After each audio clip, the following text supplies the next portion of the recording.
Hello. Today we are going to discuss Dr. Eve Kosofsky Sedgwick's paper titled Paranoid Reading and Reparative Reading. The basic idea behind this is to criticize a certain mainstream practice of literary criticism that's gained a lot of traction throughout the decades and is still going strong to this day. And Dr. Sedgwick is finding some problems with it and proposing another way of practicing literary criticism other than the one that is currently dominating literary academia. But before we dive into it, let's take a look at the scholar herself. Eve Kosofsky Sedgwick was born in 1950, and she was a poet, artist, literary critic, and teacher. She is best known for her work in the field of literary criticism, especially as one of the pioneering scholars of queer theory. Although the theory we're discussing in this video does not focus on queer theory, she did argue for an application of this particular theory's principles to a holistic and affirmative study of queer spaces, such as drag culture. You can check out the full article for detailed suggestions in her own words. Some of her most well-known works include Between Men, English Literature and Male Homosocial Desire, Epistemology of the Closet, and Touching Feeling. The essay we're reading today is actually a chapter from this last book.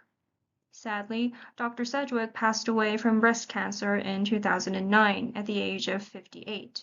Although she is no longer with us, we can still appreciate the legacy of love, understanding, and hope she left within the sphere of academia, a space she helped to make more inclusive and diverse. To briefly go over the contents of this video, today we are going to discuss paranoia as a methodology, some of the characteristics of paranoid reading, the problems with paranoid reading, and reparative reading, which Dr. Sedgwick proposed as the alternative to paranoid reading. And then we'll wrap everything up with some discussion questions that you might consider. So first of all, what is paranoia in the context of literary criticism?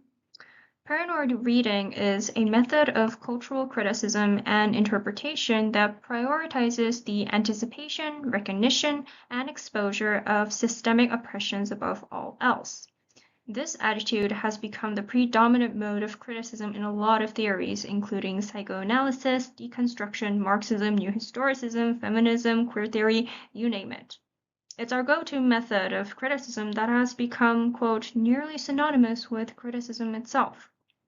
And Dr. Sedgwick proposed that this might be a problem because scholarship has become biased towards only one mode of interpretation and treating it like it's the only way of discovering the truth, and has become dismissive of every other theory that doesn't take, quote, a paranoid critical stance as naive, pious, or complacent.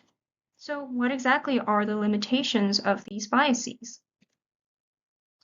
Second, characteristics of paranoid reading include paranoia as anticipatory, reflexive, mimetic, has a strong theory, a theory focused on negative affects, and a theory that is reliant on exposure. We'll go through all of these one by one in more detail. First of all, paranoia is anticipatory. In simple terms, you can paraphrase this into one can never be paranoid enough. It is to engage in unresting vigilance against ideology lurking behind every corner, ready to pounce the oblivious reader. Second, paranoia is reflexive and mimetic, meaning that in order to catch on to any hidden message in the text so early on in the game, it takes one to know one. Anything you can do to me, I can do worse, and anything you can do to me, I can do first to myself.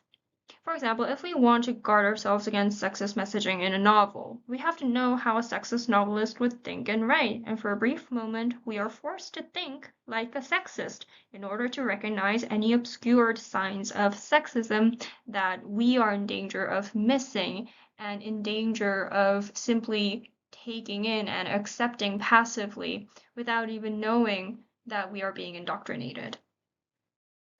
Third, paranoia is seen as a strong theory, meaning that this is a type of affect theory that is currently all-encompassing and seen as all-explaining. with an explanatory power that is able to account for a wide spectrum of phenomena which appear to be very remote to one another. So this would be the opposite of weak theory. And yes, that's actually a term that scholars use, strong theory, weak theory. And in the case of weak theory, it's only applicable to a very narrow set of texts or a very narrow set of phenomena. So if you have theory A and theory A only explains, for instance, the meaning of the novel The Great Gatsby, then that's a weak theory. You can't. It's very specific to a certain text or to a certain author. You can't apply it to anyone else or any other novel. Also, paranoia is a theory of negative affects, meaning that its main goal is to minimize negative affect rather than to maximize positive affect. In other words, you're not engaging with this theory to feel good about yourself as a reader or feel good about the text or its author. You're doing this to stave off some of the very worst effects a text might have on its reader, namely indoctrinating them without their knowing. So it's not exactly a cheerful project. Lastly, paranoia is a strategy that is reliant on exposure, meaning that its main goal is to expose a subject by revealing its underlying ideological trappings and to narrate the process and findings of that uncovering to the audience in order to get its story truly known to them. You might recognize this strategy at work in a scholarly source by signal words, like popular signal words, I might say, like reveal, uncover, denaturalize, or demystify. So, what could be some of the problems with paranoid reading if it's overrepresented in literary academia? First of all, Sedgwick notes that it stops with the representation of knowledge and does not progress toward an active utilization of said knowledge. More specifically, it doesn't seek to transform existing power structures, only to understand it and describe it. By doing so, paranoia's potential as a medium of political or cultural struggle is severely limited. In other words, the exposure and the narration of violence alone is not enough to motivate change or action in the audience. While this could be said about any mode of literary criticism, Sedgwick is criticizing the way that paranoid reading is academically privileged because it is somehow presumed to be more politically engaging and instigating than any other type of reading, when that is not necessarily true. Second, it can be reductive, dismissive, and paranoid of alternative tools for thinking that aren't immediately paranoid and defensive. But since to be paranoid means to be reflexive and mimetic of what we fear in order to critique it, there is only an imitation of the very mode of discourse that we hold suspect, rather than the creation of a new mode of discourse altogether, or a meaningful usage of alternative concepts or ideas. In Sedgwick's view of literary paranoia, it is more dangerous for such reification ever to be unanticipated than often to be challenged. The third problem with paranoid reading is that as an affect theory of humiliation or fearing humiliation, it has a weak performative function. So according to another critic, Dr. Tompkin, a humiliation theory is strong to the extent to which it enables more and more experiences to be accounted for as instances of humiliating experiences on the one hand, or to the extent to which it enables more and more anticipation of such contingencies before they actually happen. The strong here referring to humiliation theory being a strong theory. Now, as this account suggests, far from becoming stronger through obviating or alleviating humiliation, a humiliation theory becomes stronger exactly insofar as it fails to do so. In other words, its explanatory power comes at the cost of the power to fix, heal, or ease the pain of systemic or ideological violence. Like we mentioned before, the main function of this theory is to describe how the pain of systemic or ideological violence can be experienced or how it can come about, rather than focusing on how that pain can be fixed or eased through systemic intervention or other types of solutions.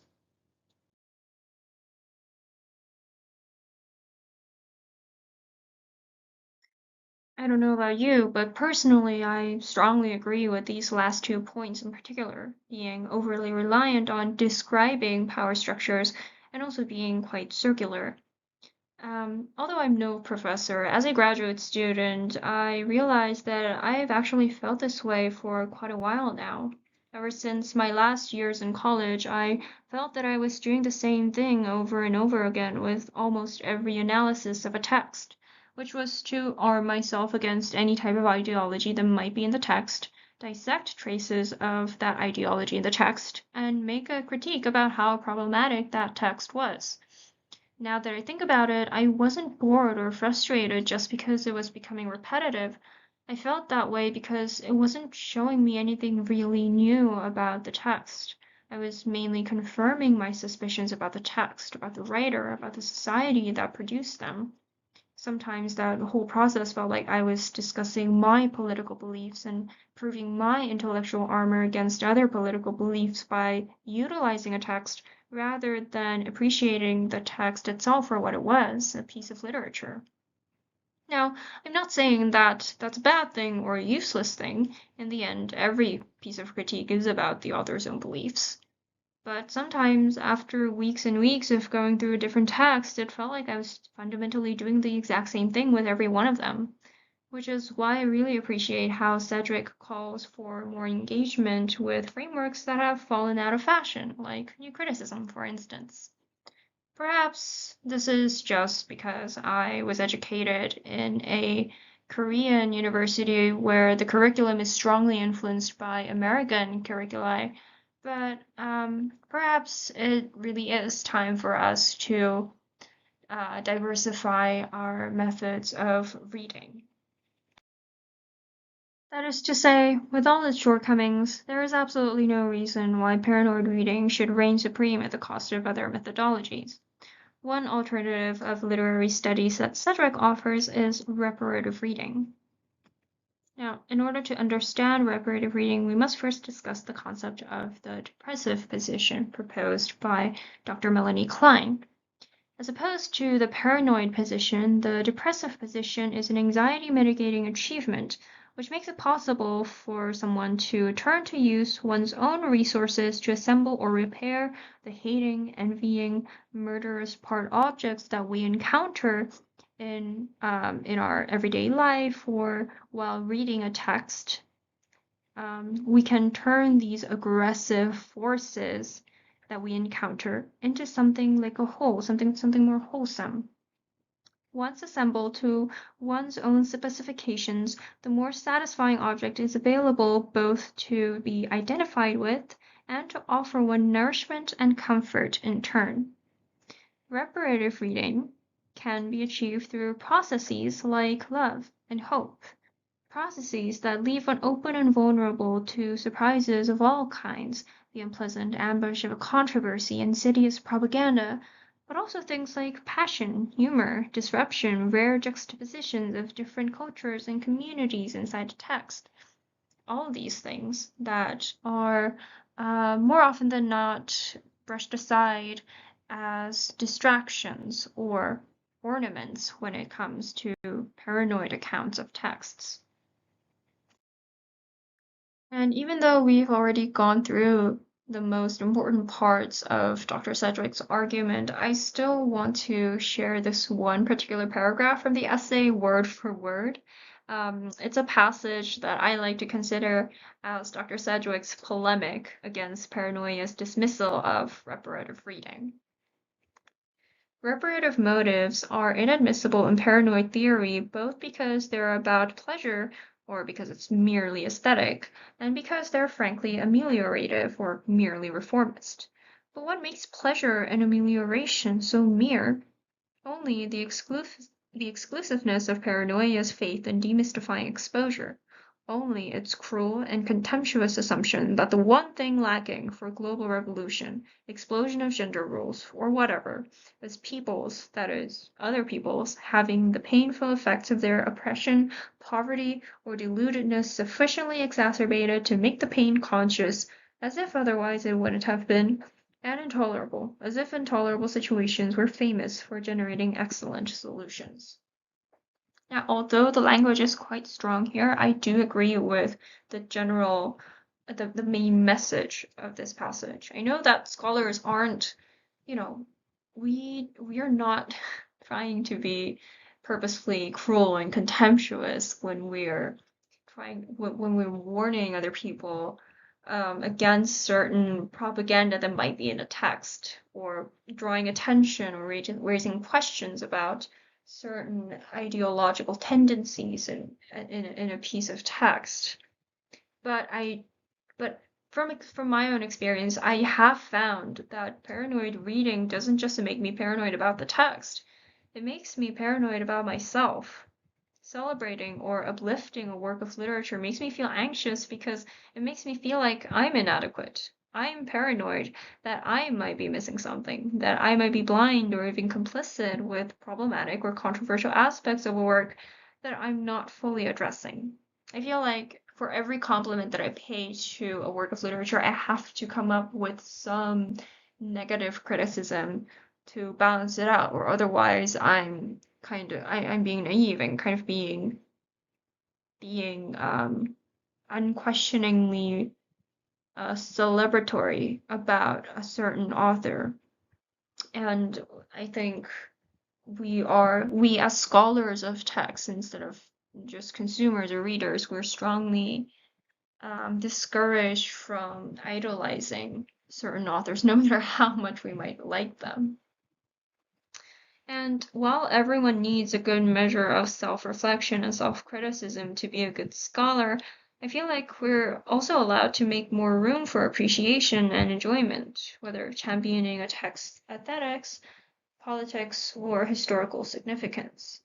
We should be allowed to analyze its beauty as much as we are encouraged to analyze its politics, particularly when the playing field has tilted so much in favor of only one. So, what do you guys think? Here are some discussion questions that you might want to ask yourself or your peers who are also interested in English literature and literary criticism. First, what are your thoughts or experiences regarding paranoid or reparative readings? Do you think one is still dominant over the other? Are you satisfied with the current practices of literary criticism? Why or why not? Second, what do you think of Sedgwick's two-part model of literary criticism? Do you see the binary as simplistic and limiting, or accurate and convenient? Can you think of other types of readings that fall into neither or both categories? Thank you for your attention. These are the sources that I used for this video. If you want to learn more about Dr. Sedgwick and her work for yourself, here are the links and the sources that you can use.